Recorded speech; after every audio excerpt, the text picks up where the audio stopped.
Hey, everybody, it's Craig back with another Mortgage Minute, and I've got my good friend Sheila Hollaway with Benchmark Realty with me. Hey, Sheila, how's it going?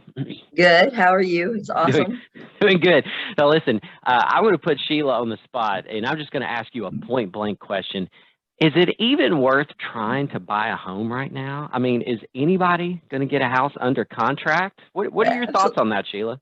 Oh, absolutely they are. Absolutely. I live and die by that motto. Everybody is going to find a home. Everybody at some point. It's just there's things that you can do to make that more likely and to make the process easier and easier. And I think it's just how creative you can be with your offer and how prepared you are mentally and logistically. Okay. Well, no, listen, I love that. So if you're watching this video and you're somebody that says, "Man, I'd love to buy a home this year, but I've heard how tough it is," let's let Sheila tell us. So when you say be prepared mentally, let's talk about that first. What do you mean by that? I think it's important to have your expectations in line with reality. And a lot of buyers, in my first experience buying a house, we had a long list and we knew exactly what neighborhoods we were going to go to, and that was what we were looking for. And most of the times we knew what we wanted our sellers to do to make the contract happen, and what we didn't, what we couldn't and couldn't do. Right. The reality of today's market in Nashville, um, the reason you're in it is because you're investing. I mean, it's the best thing you can do against inflation, and we all know inflation's here. Is investing in real estate you've already made that decision that you wanted to put it there instead of renting or paying somebody else's mortgage. But that being in mind, that's your main goal, and you need to keep that front and center. You need to have a general idea of what you're looking for and a general idea of what you want and what you're willing to, succeed. Because in this market, having the cleanest offer, meaning asking for as little as you can, unfortunately, is what's going to make you stand out against the next offer. And sometimes that means not asking for title fees. Generally in a balanced market, the seller pays the title. We learned in real estate school, the seller generally pays title. Now, that's not a standard, but that's usually a most common practice. Nowadays, I haven't written an offer and I haven't received an offer in over a year where the seller pays title. I mean, they're not even going to look at it. And it's not, the mortgage company, title companies will have estimates on that. So kind of get a feel of what you're looking at as far as titles, but it's usually a couple $1,000s, and it's a good succession to make. And it's almost, 99% of the offers that I make, that's what we do. And the winning offers, all of them are seller pay titles. The other thing is, if you can go cash, I know this is not, the general buyer isn't going cash, but a cash offer is number one. Sure. If you've got it, go for it. If not, make sure you're talking to a lender before you start the process. In our day, that day's over, where you find a house, then you find a lender, then you think about it a couple days. No, this market, you need to have your funding and your buying power already predetermined. And having a frank discussion with your lender before you even start looking at houses is going to make your process so much smoother and so much quicker. That being said, leasebacks are a big thing right now. Doing a month or two leasing back to the seller is very enticing, because the sellers are in the same market you are. They have to, 9 times out of 10, they're going to have to find a house in the same market that they're selling one. So giving them that option to finish up their closing or getting their financing in order can make the difference between you getting a contract and not.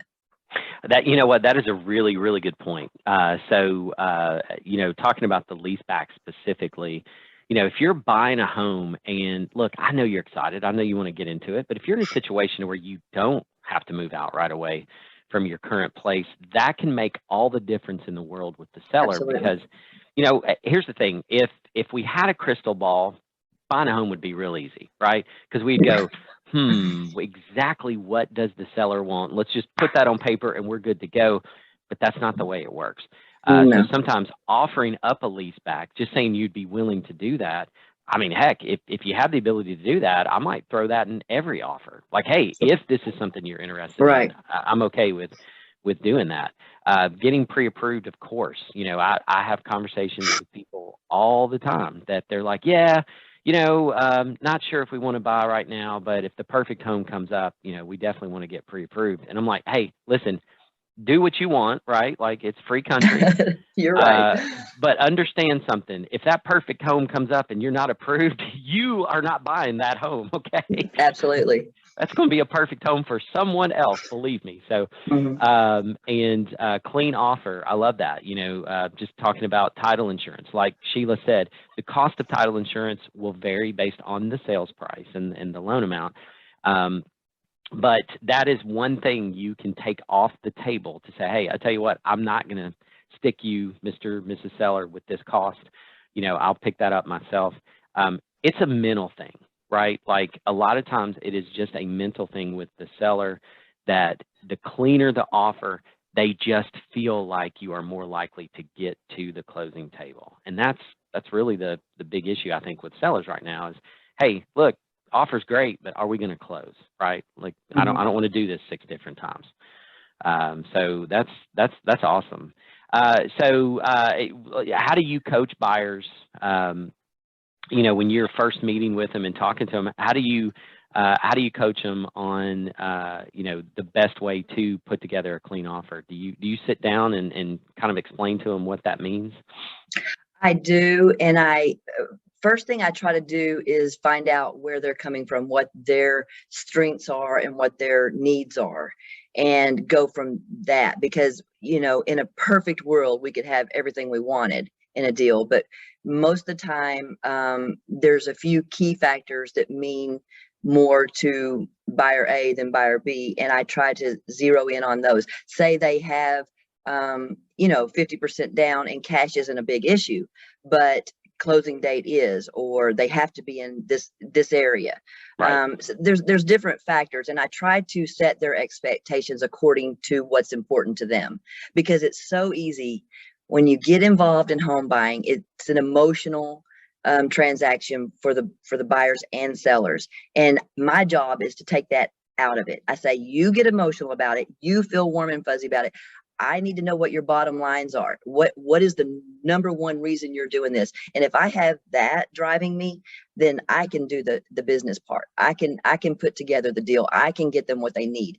But if, sometimes it's difficult as a realtor to find out what they're really focusing on. If is it the home of their dreams, or is it a home that they can invest in and maybe resell in 7 years? I mean, there's a whole different list of priorities, but they get caught up in the emotional part of it, and those priorities go out the door. I have to keep straight and narrow. I mean, I've got a list of their priorities, and I remind them, okay, is this still the priority, or have we shifted? And then it brings them back back to the basics, and it takes that emotion out of it. So that's a key factor when I first meet clients, is finding out their main goals, and then keeping them and the transaction in line with that goal, and not the emotional factors that get involved in it. Oh, that is awesome. And that is what a professional real estate agent can do for you. And Sheila, you are definitely a professional. So listen, if I'm watching this video right now and I'm somebody that wants to buy a home this year, Sheila is definitely somebody that I would want to be getting in touch with. So Sheila, what is the best way for somebody watching this to get a hold of you?